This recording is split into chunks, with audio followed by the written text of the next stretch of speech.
Welcome back, everybody, to another Teen Titans review, retrospective, whatever this is. Today we are finally returning to the Slade arc, and so will we finally answer the question, who is Slade?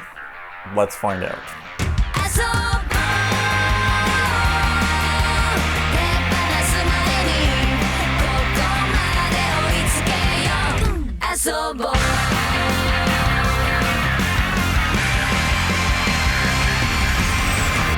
This is Season 1, Episode 9, Masks. It was written by Tom Pugsley and Greg Klein, and directed by Michael Chang. To be honest, I don't know if I really have a lot to say about this episode, but let's get into it. So we jump right into the action with this one. The Titans are trying to stop these Slade goons from trying to steal this computer chip. I think this is the first appearance of these goons. They're basically like the Doom bots from Dr. Doom. He always has like an army of robots that look kind of like him, that whoever has to fight, and they're just like disposable stormtrooper foot ninjas, that type of bad guy. We find out that they're robots. In this one they end up being like semi-formidable, but they're mostly pretty disposable. Titans managed to stop these guys from stealing this computer chip, but kind of just barely. We do get this moment that I really like, where Robert is being literally pulled between wanting to help and protect his teammates and his obsession with finding out who Slade is and stopping whatever his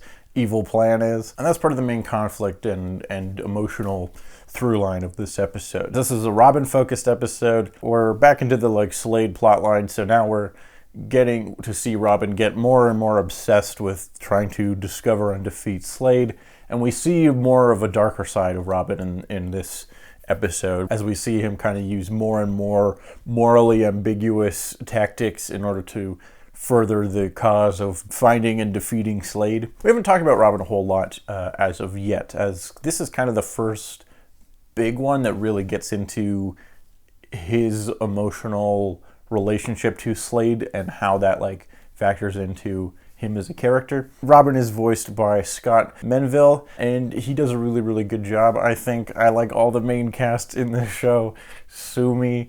But he has this like really raspy quality to his voice that's very unique and very distinct, and it fits the character pretty much perfectly. I totally dig this take on Robin. Who's Slade?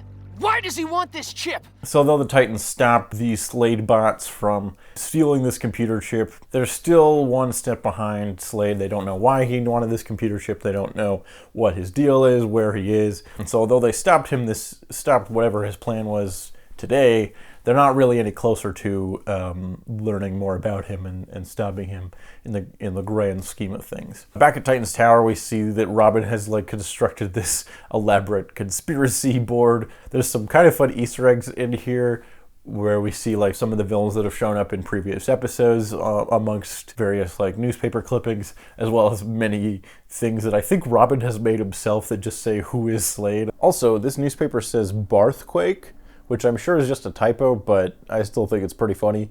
Kind of very cliched conspiracy board. Robin is becoming more obsessed with the concept of trying to figure out who Slade is. You get it. So I'm going to kind of just go straight into spoilers and skip over the big twist of this episode. This is a retrospective. I'm assuming you've watched these episodes before going into this review, or that you just don't care about spoilers. So if not, I don't know, check this episode out, I guess, if you don't want it to be spoiled by me. Anyways, the point is, unbeknownst to the audience, Robin comes up with a plan to infiltrate Slade's operation and gain his trust. And to do this, he dons this new persona called Red X, which is an original thing from this show, although I think they've brought it into the comics at some point recently, which is strange to me because it's like a very this show specific thing, but sure, whatever. Point being, Robin has this new identity, and it's kind of goofy. I think it kind of works because it's like this very edgelord, ooh, he's called Red X, and he's got like a skull motif, and he shoots these red X's, and it's darker, and it feels very much like Robin trying to be edgy, which I kind of like. I think even though it's kind of goofy, it kind of works, because Robin's, a teenager, and for him to be like, oh, I gotta be an edgelord to like get involved with Slade, I think that's a funny idea. So now Red X is running around, and he steals the computer chip that Slade was trying to steal. He's able to contact him, I think just through Zoom or something. I don't know what it is specifically.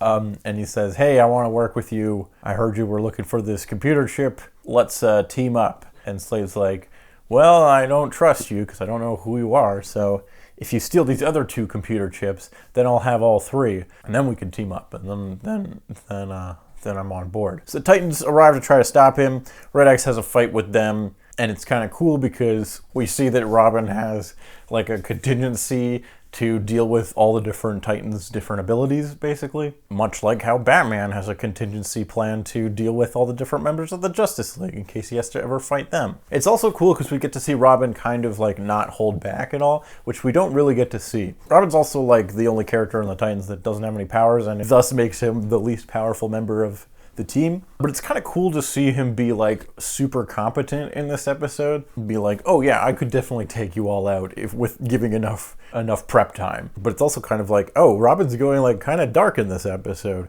He's fighting his own teammates. He's using like tactics and contingencies that he normally doesn't use. And he's going undercover to try to infiltrate Slade's gang, so maybe he's becoming a little bit more like Slade in the process. Ooh. Eventually, Starfire figures out that it's Robin, and Slade does as well. So despite Robin having this elaborate plan to infiltrate Slade's operation and become partners with him and stuff, Slade still was just one step ahead of him. Slade and Robin do end up having a big fight at the end of this episode, which is kind of cool. The first time our main hero and villain have actually come in contact with each other and fought, and they both know that that's what's happening. Robin did have a brief encounter with Slade back in Forces of Nature, but he didn't know it was him. It was like this weird old man disguise, and there was a bunch of other stuff going on in that episode.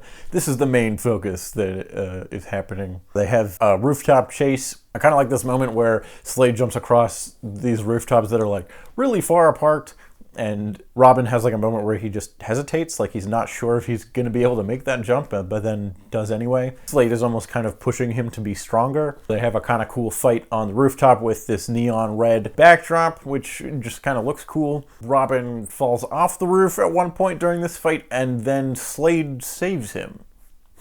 That's interesting. Why would Slade save him? Does Slade have some humanity in him? Does he need Robin for his specific plans later on? Does he want to work with Robin, actually? It's a little bit ambiguous. Robin eventually does end up defeating Slade, and he goes to unmask him, and it's another robot. Slade is, once again, 2 steps ahead of Robin, despite him coming closer than he ever has been before to defeating him. So we end on kind of a very anticlimactic note. Robin isn't really any closer to finding out who Slade is. We never find out what he needed these 3 different computer chips for, other than wanting to catch Groudon, Kyogre, and Rayquaza. And now Robin's blown his cover as this more villainous persona, Red X, so he can't use that plan again. So although they like stopped Slade from getting these computer chips, they didn't really like learn anything more about him or figure out what his grand plan was or really come any closer to understanding what his deal is and what he's trying to accomplish. They've come closer than they ever have before to defeating Slade, and yet they're still nowhere close to learning anything about him, really. Although Starfire, at the end of this episode, when Robin's kind of like frustrated that it was kind of all for nothing, she points out that, well, we did learn one thing about Slade, and that is he actually is a lot like you. I forgot to mention earlier, in their fight at the end on the rooftop, Slade has the classic villain line of, "You and I are not so different, you and I." Very Green Goblin Spider-Man. You and I are not so different. I'm not like you. Fuck you, Spider-Man! And then Starfire brings it up to Robin at the end of the episode as well, because she's like, well, Slade seems like he doesn't really trust anyone, and you didn't trust us with your plan to go undercover as Red X. That's part of the drama here and the twist that it was Robin. Robin was willing to go undercover and fight his friends and lie to his friends, all for the greater good of defeating Slade. But at the end of the day, he didn't really end up coming any closer to accomplishing that. All he's really accomplished is shown that he's willing to go to darker places and to distance himself from his friends who care about him in order to fight a guy. Gee, I wonder where Robin learned to not trust anybody and lie to his friends and lie to the people he cares about and have contingency plans in case he ever has to fight his closest friends. I wonder where Robin learned all these things. Also, I really liked the motif of masks in this episode. Throughout the episode, Robin keeps trying to unmask these like Slade bots and then Slade himself, and every time he does, there's just another layer of deception underneath that, which actually ties in nicely to the previous encounter with Slade in Forces of Nature, where he had this like old man disguise, but then underneath that, he had his regular old Slade mask. And then this idea carries over to Robin as well. When he finally unmasks his Red X disguise, he still has his little Robin mask underneath. There's always going to be an extra layer of deception even when the truth is revealed. Even underneath your mask, there's still another mask. Even though this show doesn't really go into secret identities really at all, there's still like a layer to Robin that is unrevealed. I like that idea. Good thematic stuff all around. So yeah, that's kind of this episode. Although some cool things happen, we see Robin turn to the dark side kind of, but really he was working undercover, but maybe not really. There's some cool thematic stuff going on, but like plot-wise, they're not really any closer to defeating Slade, and that's sort of the whole point. It's not really about the like specific plot details of who is Slade and what is his plan, as much as it is, let's take a look at this character of Robin and see him push himself past his limits into a sort of darker place, into a sort of more morally ambiguous place. How far is he willing to go to stop a bad guy? Is he becoming more bad himself by doing that? He's certainly being not a very good friend for not trusting his friends into this larger plan of his. But that's kind of it. We're just kind of left at this sort of ambiguous, unsatisfying ending. Of course, this is not the last that we'll see of Slade. And this also isn't the last we'll see of Red X, but that's a story for another time. So I think that's going to about do it for today. Thank you so much for watching. We will see you next week for another episode. We're going through every episode of the original Teen Titans week by week, episode by episode. If you like this, please subscribe and stick around. Leave a like, turn on the notification bell so you find out when I'm actually uploading new videos. And I hope to see you again next week. Oh, also, I found my little Titans communicator toy that I was trying to find last episode. I found it. So now I am an official honorary member of the Teen Titans.